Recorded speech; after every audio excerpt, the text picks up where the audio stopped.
Hello foodies, ఈరోజు మనం semi గ్రేవీతో సింపుల్గా బోటి కర్రీని అయితే చేసుకుందాం.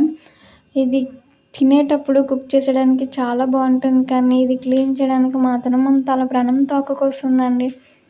ప్రాసెస్లోకి అయితే వెళ్ళిపోదాం.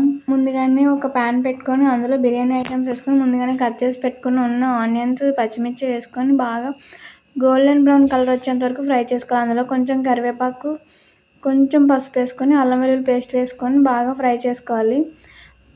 ముందుగానే వాష్ చేసి కుక్ చేసి ఉంచుకున్న బోటీని అయితే వేసుకొని కొంచెం సేపు ఫ్రై చేసుకోవాలి, ఎందుకంటే ఎక్కువసేపు ఫ్రై చేయకుండా ఆల్రెడీ ఫ్రై చేసిందే కాబట్టి.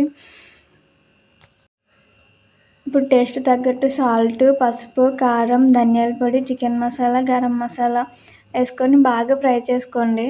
సెమీ గ్రేవీ కాబట్టి మీరు కొంచెం వాటర్ వేసుకుంటే సరిపోతుంది, మరి ఎక్కువ వాటర్ వేసుకోవద్దు. చాలా అంటే చాలా బాగుంటుంది. ఇది రోటీలోకి కానీ బగారా రైస్లోకి కానీ చాలా బాగుంటుంది. నా వీడియోస్ మీకు నచ్చినట్లయితే ఫాలో చేసి కామెంట్ చేయండి. ఇంకా మీకు